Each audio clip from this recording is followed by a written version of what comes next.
Bismillahirrahmanirrahim. Assalamualaikum warahmatullahi wabarakatuh.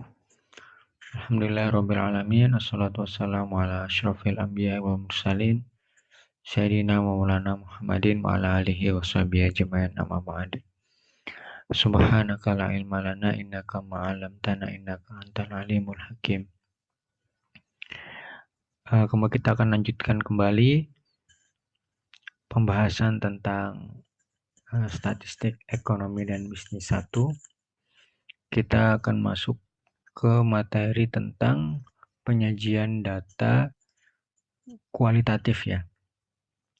Oke, sebelum kita masuk ke penyajian data kualitatif, saya akan sedikit ya mereview kembali tentang apa itu statistik deskriptif. Ya, sebagaimana yang sudah saya jelaskan pada video sebelumnya, bahwa mata kuliah statistik ekonomi dan bisnis 1 ini kita akan lebih banyak membahas tentang statistik deskriptif, yaitu pengolahan data yang berkaitan tentang penyajian ringkasan data dalam bentuk tabel, grafik, dan angka. Itu ya. Pada video sebelumnya saya sudah menjelaskan bahwa ruang lingkup statistik itu ada 4 ya. Statistik deskriptif, statistik inferensial, ya, teori keputusan, dan peluang ya kalau tidak salah. Itu. Nah, jadi salah satunya adalah statistik deskriptif yang nanti lebih banyak tentang bagaimana kita menyajikan data dalam bentuk tabel, grafik, dan angka.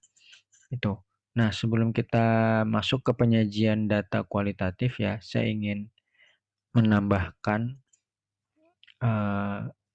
jenis data yang belum sempat dibahas pada pertemuan sebelumnya, yaitu jenis data berdasarkan cara pengumpulan datanya. Ya. Maka data bisa dibagi menjadi 3 macam ya, berdasarkan cara pengumpulan datanya. Yang pertama data cross-sectional, kemudian data time series, dan data panel. Data cross-sectional itu adalah data yang diperoleh dari berbagai tempat dalam satu waktu. Itu misalnya adalah data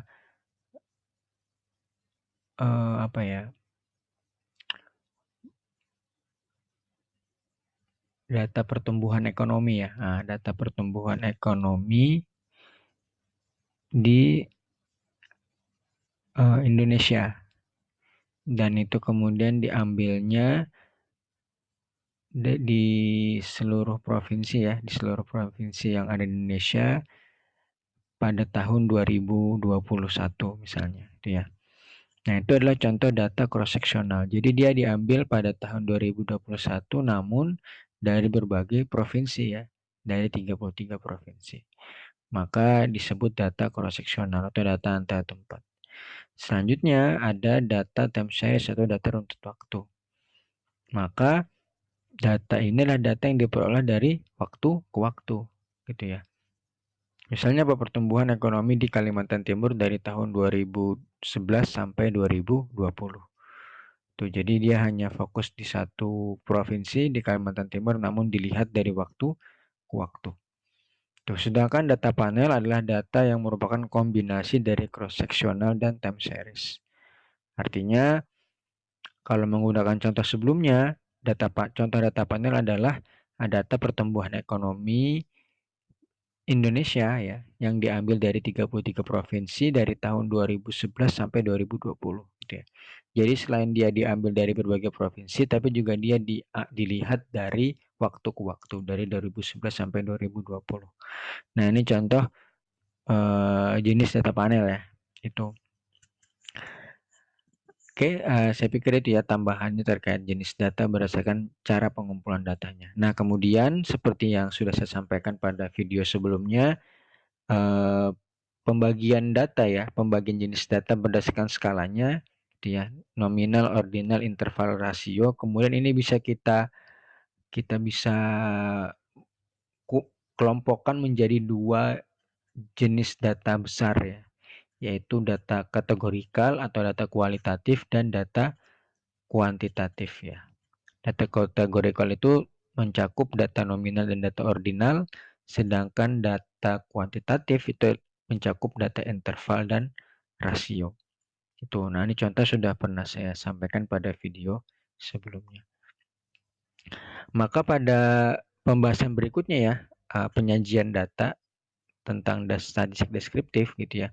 Maka kita akan membahas bagaimana cara menyajikan data yang termasuk data kualitatif atau kategorikal dan bagaimana cara menyajikan data kuantitatif ya. Nah, penyajian data umumnya itu kita bisa bagi menjadi 3 ya. Nah, seperti yang tadi sudah saya jelaskan ada tabel, grafik, dan angka. Namun sebelum kita ke angka, kita akan bahas dua bentuk penyajian data dulu ya, yaitu dalam bentuk tabel dan grafik.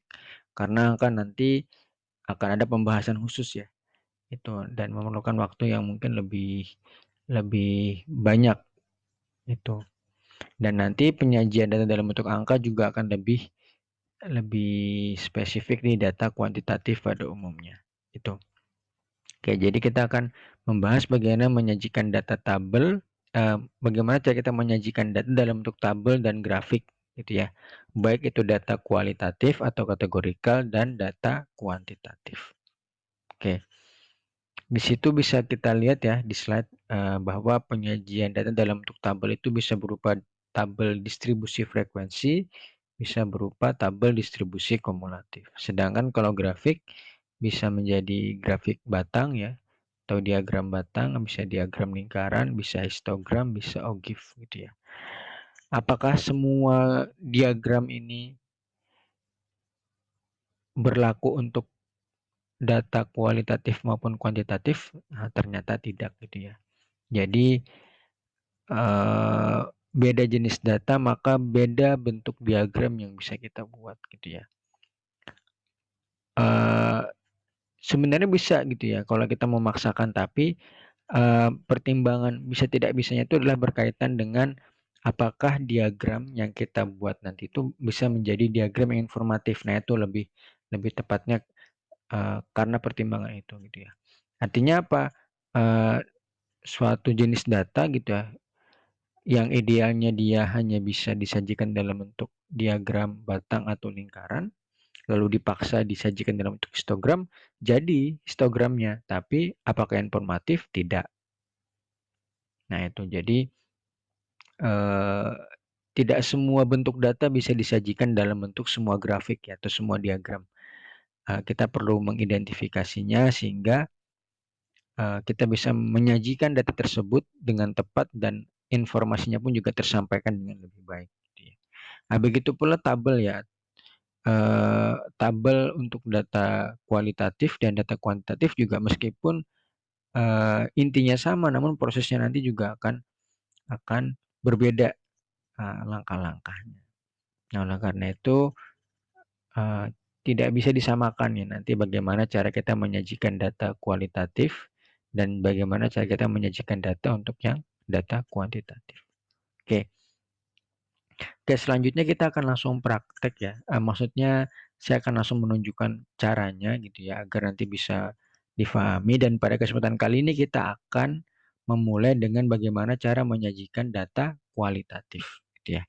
Sebagaimana yang sudah saya jelaskan sebelumnya bahwa data kualitatif itu bisa jadi data nominal atau data ordinal.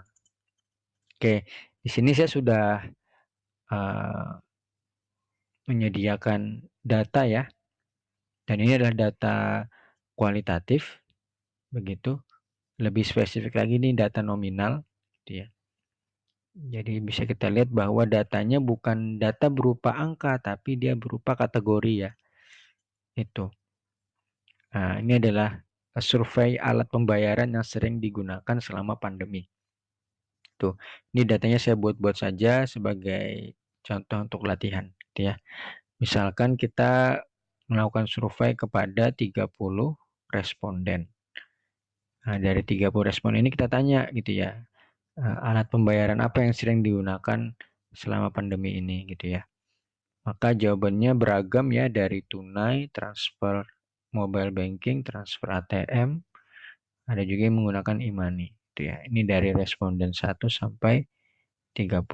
Nah, ini adalah contoh data kualitatif ya. Begitu. Nah, bagaimana cara kita menyajikan data kualitatif ini dalam bentuk tabel agar lebih informatif? Oke. Nah, sebagaimana kita membuat tabel ya, maka kita perlu menentukan judul kolomnya. Lalu apa saja judul-judul kolom yang mesti kita buat? Yang pertama tentunya adalah nama kategorinya gitu ya. Dalam hal ini adalah alat pembayaran.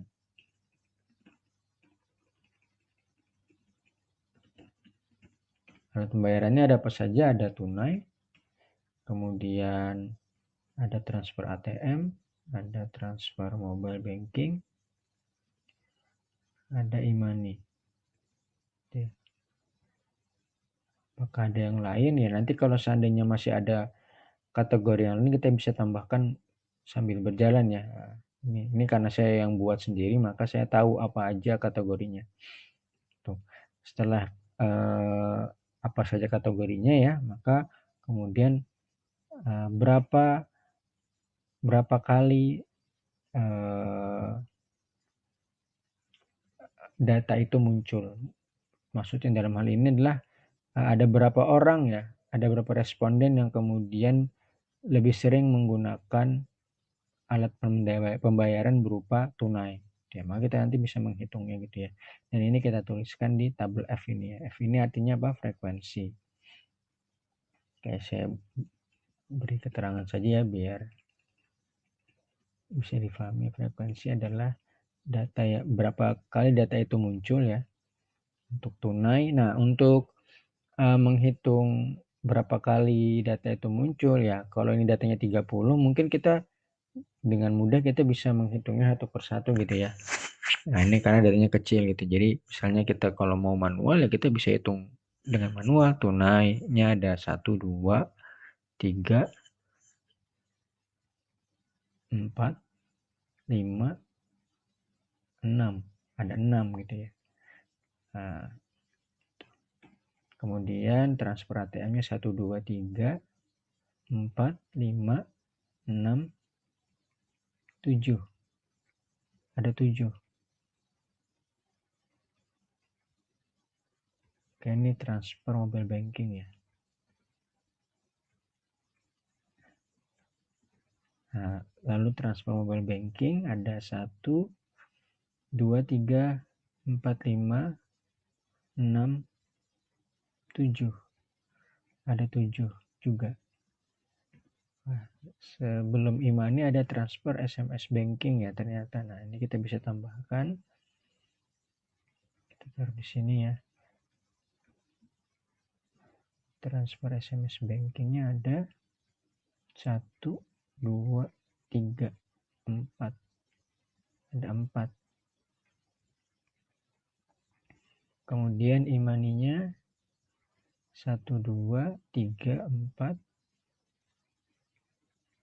5, 6. Oke, ada 6. Oke. Mohon maaf di sini ya, 6. Oke. Untuk mengeceknya kita bisa totalkan ya. Oke, nah sebagaimana yang saya jelaskan ya pada perkuliahan perdana lewat Zoom ya. Jadi untuk praktek statistik ekonomi 1 ini kita akan banyak menggunakan Excel, dan ketika menggunakan Excel nanti ya dalam rangka memudahkan kita akan menggunakan beberapa rumus ya yang familiar tentunya juga bagi Anda. Misalnya untuk total ini ya, maka total ini kita bisa menggunakan rumus sum ya. Jadi kita masukkan rumus sum untuk mengecek apakah benar 30. Oke, jadi totalnya udah 30 ya, berarti udah benar ya. Nah, ini kalau datanya cuma 30 gitu ya. Jadi kita bisa ngitung satu-satu ya. Dan itu pun kalau saya pribadi sudah sangat tidak efisien ya dari sisi waktu. Maka untuk mempercepatnya kita bisa menggunakan rumus juga, rumus Excel, yaitu CONIF ya. CONIF. Tuh. Kemudian kita blok data yang akan kita cari. Kemudian kita beri tanda koma. Lalu apa kriterianya? Kriterianya adalah tunai. Oke, jadi kita bisa ketik tunai ya menggunakan tanda petik ya. Jadi kita akan men-scanning tunai ada berapa, dari B3 sampai B32 ada 6. Tuh. Bisa juga dengan cara kita blok kolom sebelahnya ya, ini tunai ini. Maka sama hasilnya 6. Tuh. Dan berlaku juga untuk transfer ATM, transfer mobile banking, transfer SMS banking, dan e-money. Kita bisa melakukan hal yang sama. Tuh ya. Kita bisa melakukan proses copy paste ya. Copy paste rumus yang di sini ke berikutnya begitu. Namun yang perlu kita pahami, datanya itu bergerak gitu ya. Nah, sebagaimana ini ya, awalnya dia ngeblok D4 dengan rentang data B3 sampai 32, maka di sini yang di blok ya, yang warna merah ini D5 udah benar ya, kita mencari banyaknya data yang memilih transfer ATM, tapi rank kita juga bergeser ya, dari B4 sampai B33, padahal ada yang ketinggalan gitu ya. Yang di bawah kelewatan, yang di atas satu ketinggalan. Makanya kita perlu menguncinya. Di sini kita akan mengunci rentang data ini dengan memberikan tanda string ya. Itu dengan menekan tombol F4 kalau di keyboard seperti ini. Ini mengunci, jadi dia tidak akan bergeser meskipun kita copy ke bawah. Maka ini yang kita copy, kemudian letakkan ke bawah gitu ya. Kita lihat ya, dia tetap B3 sampai B32, tapi yang merahnya itu tetap menyesuaikan dengan data yang dicari. Nah, begitu pula yang ini ya, sama, sehingga totalnya 30. Ini sudah benar. Oke, jadi dari 30 responden itu kita bisa lihat bahwa yang memilih pembayaran dengan tunai ada 6, transfer ATM 7, mobile banking 7, SMS banking 4, kemudian e-money-nya itu. Selanjutnya, selain kita bisa menentukan frekuensi ya, kita juga bisa menentukan frekuensi relatif ya. Nah, frekuensi relatif adalah perbandingan antara frekuensi dengan total datanya. Itu ya. Jadi E4 banding E9 ya. 6 banding 30. Atau 6 bagi 30. Yaitu 0,2. Tuh. Dan sama frekuensi relatif untuk data transfer tunai juga rumusnya sama ya. Tuh. Atau kalau kita mau copy dari atas ini ke bawah juga bisa. Nah, tapi lagi-lagi, nah ini muncul error ya. Itu kenapa? Karena pembaginya ya itu bergeser juga. Ini yang warna birunya udah benar, tapi yang pembaginya bergeser ke bawah. Maka agar tidak bergeser sama kita lakukan kunci ya, menguncinya dengan menekan tombol F4 pada keyboard. Lalu ini kita copy ke bawah lagi. Nah, sehingga kita dapatkan frekuensi relatifnya. Ini bisa kita samakan desimalnya dengan menggunakan ini.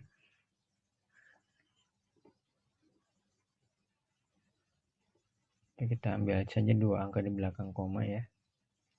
Oke. Maka diperoleh frekuensi relatifnya sekian. Dan otomatis kalau total ya, frekuensi relatifnya pasti 1. Karena 30 bagi 30, 1. Selain itu juga kita bisa menentukan frekuensi relatif dalam bentuk persen ya. Dalam bentuk persen. Tuh. Maka dalam bentuk persen ini sebenarnya ya cukup mengalihkan frekuensi relatif dengan 100. Nah, itulah frekuensi relatif dalam bentuk persen. Dan lagi-lagi ya,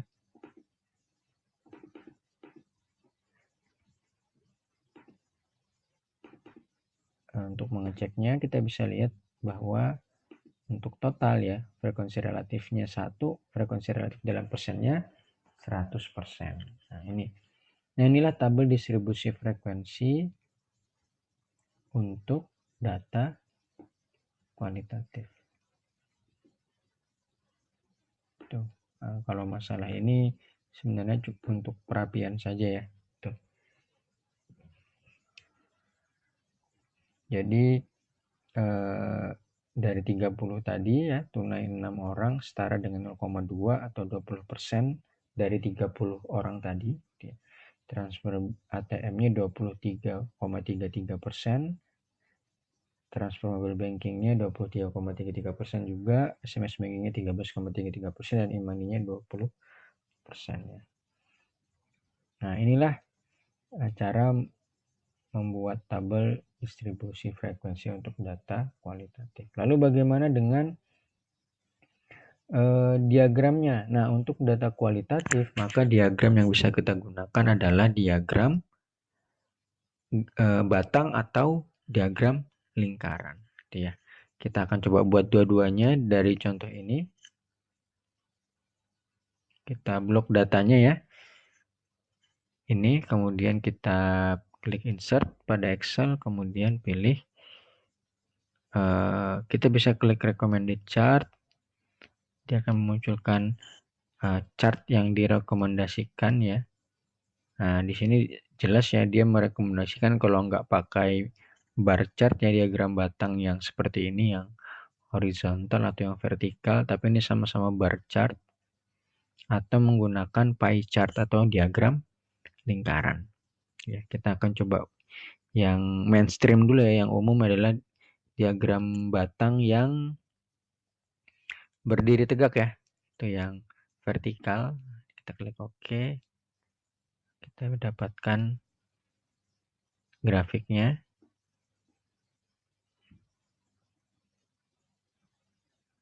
Oke. Saya perkecil dulu biar bisa terlihat.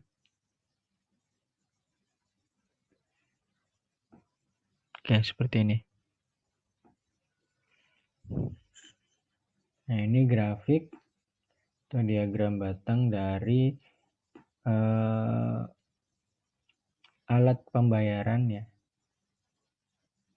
Alat pembayaran yang sering digunakan selama pandemi dari 30 responden. Itu ya. Ini kita bisa beri judul seperti itu ya, sebagaimana judul ini.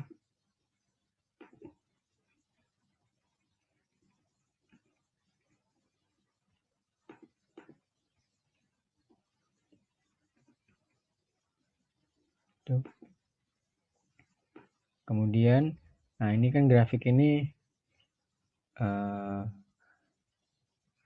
sudah bisa terlihat gitu ya, siapa yang paling tinggi, siapa yang paling rendah, dan jelas dari grafik ini paling tinggi ya, paling banyak orang kemudian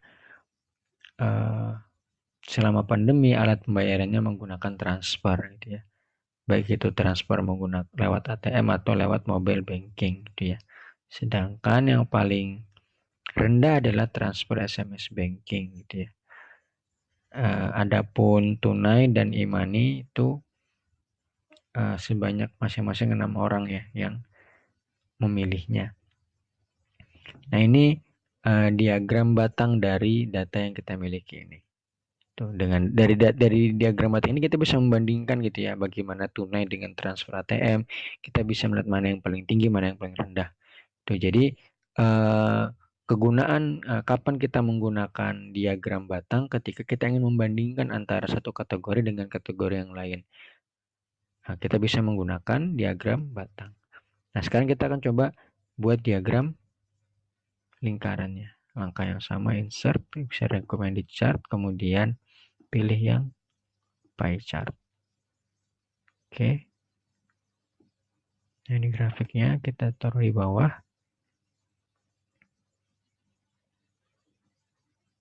Kemudian kita beri judul yang sama. Tuh. Nah, dari sini pun juga kita nanti bisa melihat ya. Cuma di sini kan tidak begitu kelihatan jelas ya. Nah, karena nampaknya memang terbagi rata gitu ya, di kisaran 20, 23, 13, 20 gitu ya.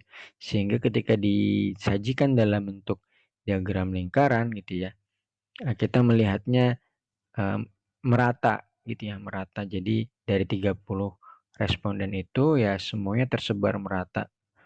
Ada yang menggunakan tunai, transfer ATM, transfer mobile banking, transfer SMS banking, atau e-money. Itu.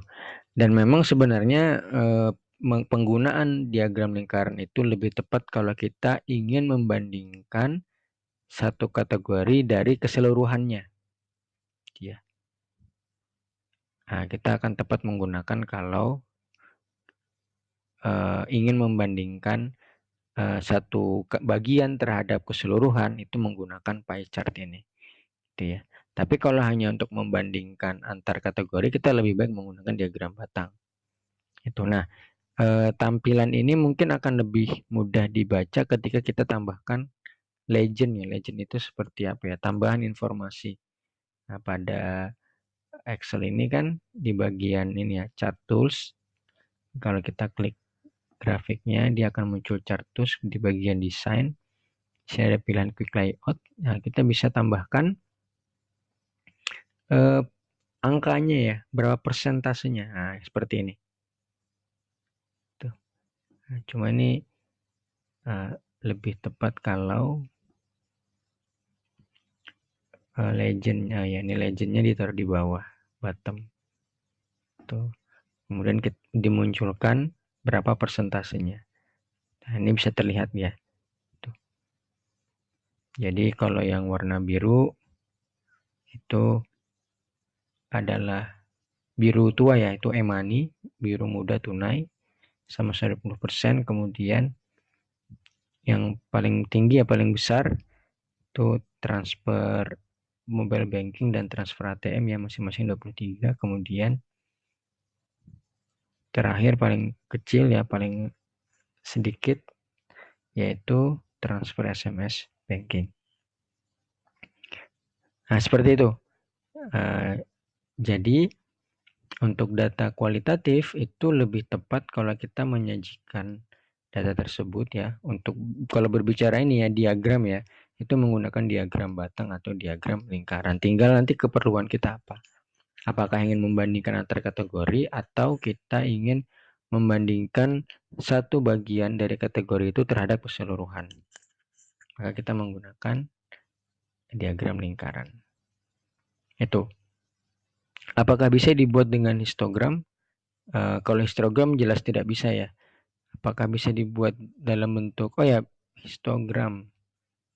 Mungkin bisa ya. Apakah bisa dibuat dalam bentuk diagram garis, titik? Bisa juga. Cuma apakah itu informatif? Nah, itu yang menjadi pertanyaan. Nah, sedangkan tujuan dari statistik deskriptif ini kan adalah menyajikan data agar bisa lebih informatif dibaca oleh pembaca gitu ya. Kalau pembaca hanya mendapatkan data ini saja gitu ya. Ini kan data mentah ya, belum diolah. Pembaca bisa jadi belum bisa menyimpulkan gitu ya. Alat pembayaran mana yang lebih sering digunakan, sedangkan itu yang tentunya ingin diketahui pembaca kan. Nah, hal itu akan terjawab kalau kita sajikan dalam bentuk tabel seperti ini ataupun dalam bentuk grafik batang atau grafik lingkaran. Ketika dalam bentuk histogram tidak bisa dibaca informasinya. Begitu pula diagram garis gitu ya. Itu. Nah, ini yang perlu difahami oleh kita semua gitu ya. Jadi ketika kita memutuskan gitu ya, bagaimana cara kita menyajikan data itu berkaitan dengan apakah penyajian data itu membuat orang menjadi bisa mengambil informasi dari data tersebut gitu ya, bukan malah sebaliknya. Oke, nah demikian mungkin yang bisa saya sampaikan ya tentang penyajian data kualitatif. Oke, saya akhiri untuk materi kita pada hari ini. Kita tutup dengan mengucapkan lafaz hamdalah, alhamdulillahirabbil alamin. Assalamualaikum warahmatullahi wabarakatuh.